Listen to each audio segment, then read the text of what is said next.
جی supplementary ثناء اللہ مستی خیل صاحب. ہاں جی ثناء اللہ مستی خیل صاحب. جناب اسپیکر، میں آپ کا شکر گزار ہوں. منسٹر صاحب نے جواب دیے. میں روؤں، میں سر پیٹوں، میں کیا کروں؟ کاشتکار کا کوئی پرسان حال نہیں ہے. حکومت جو ہے وہ لمبی تان کے سوئی ہوئی ہے. یہ میں سمجھتا ہوں ان کو کوئی ہوش حواس بھی نہیں ہے. ان کا میں سمجھتا ہوں کہ یہ عوام کا اگر مینڈیٹ لے کے آتے تو یہ عوام کو منہ دکھانے کے قابل ہوتے. یہ عوام کو منہ دکھانے کے قابل نہیں ہے. خدا کی قسم سر، میں ابھی سیدھا گاؤں سے آ رہا ہوں. پرسوں میں گیا ہوں سر ایک جگہ فاتح دینے کے لیے کارتی کے پاس. وہاں کافی لوگ کاشتکار بیٹھے ہوئے تھے. میں نے کہا بیٹا کیسے گندم بیچ رہے ہو؟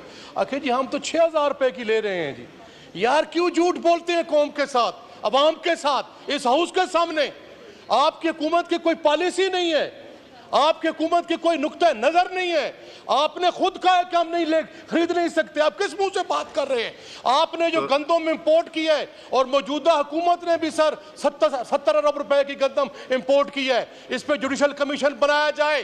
یہ کون غدار ہیں جنہوں نے ملک کا خزانہ لوٹا ہے، جنہوں نے پاکستان کے 25 کروڑ کاشتکاروں کا حق چھینا ہے، ان کے بچوں کی غذا چھینی ہے؟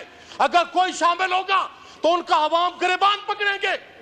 یہ حکومت فیل ہو گئی ہے، ناکام ہو گئی ہے. ابھی تو جوڈیشل کمیشن کیوں نہیں بنایا؟ مجھے افسوس ہوتا ہے. میرا بھائی منسٹر صاحب یہاں آیا ہوا ہے، ٹائی لگا کے بیٹھتا ہے، بات کر کے چلے جاتے ہیں، کوئی پرسان حال ہی نہیں. سوال رونا آتا ہے ہمیں خدا کی قسم. سوال زمیندار کا بیٹا ہے، وکیل بن گئے ہو تم. یار تم حق کی بات تو کرو. اب میں چیلنج کرتا ہوں پورے ہاؤس کو، میرے ساتھ آئیں. میاں ریاض حسین پیرزادہ بیٹھا ہے، زمیندار کا بیٹا ہے، زمیندار ہے. وہ بیٹھا ہے، وہ بیٹھے ہیں بھائی پاکستان پیپلز پارٹی سوال کیجئے. زمینداروں کی اولاد بیٹھے ہیں.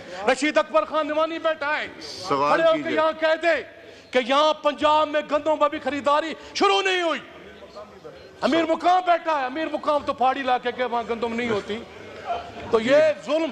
میرا کہنے کا سر کوسچن میرا یہ ہے کہ اسپیکر صاحب اس پہ جوڈیشل کمیشن بنایا جائے. جنہوں نے ملک کو لوٹا ہے، جس نے زیادتی کی ہے، ان کو قراربا کی سزا دی جائے. جی منسٹر صاحب. سر میرے پاس کوئی ایسا جادو نہیں کہ میں تقریر کا جواب دوں. پھر مجھے 1.5 گھنٹے کی تقریر کرنی پڑے گی، اور مجھے بھی ڈیسک بجوانا پڑے گے. کاش وہ سوال کرتے، میں اس کا جواب دیتا. سر تقریر کا جواب تو نہیں ہو سکتا. میں نے یہ بات تفصیل کے ساتھ، اب سن لیں نا سر، اب سن لیں. میں اگر میرے بھائی اس سے خوش ہوتے ہیں میں ٹائی کھول دیتا ہوں. اس کے علاوہ بتائیں میں نے کیا کیا کھولنا ہے. بات یہ ہے نہیں، آپ دیکھیں، آپ وہ بات کریں جی ایڈریس دا چیئر. آپ ایک سنجیدہ، اگر آپ ایک سنجیدہ معاملے کو آپ غیر سنجیدہ اور تماشا بنائیں گے تو اس کا جواب یہی ہے. میں نے عرض کی ہے، میں خود کاشتکار کا بیٹا ہوں.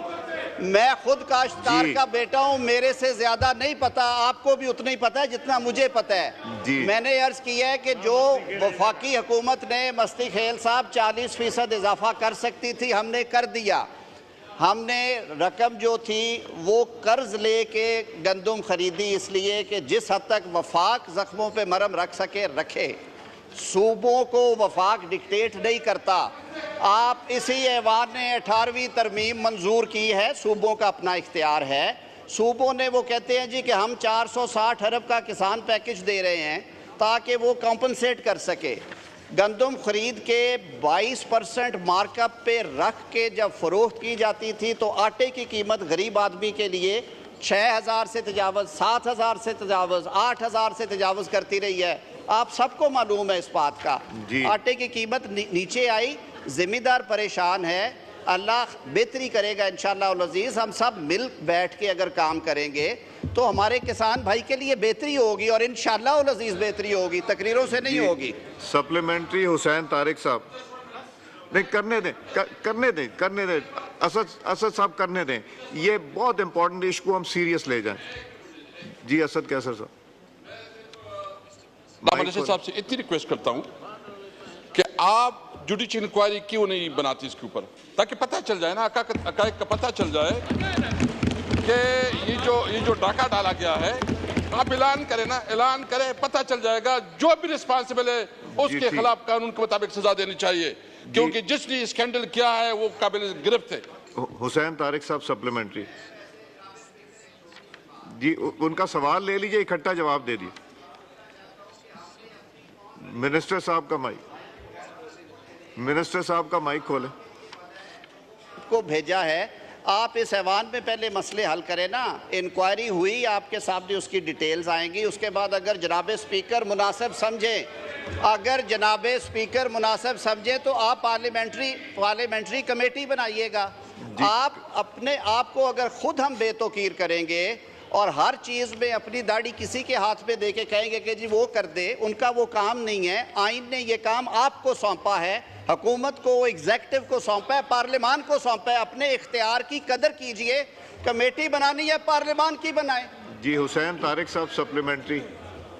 حسین طارق صاحب کا مائک کھولیں. جی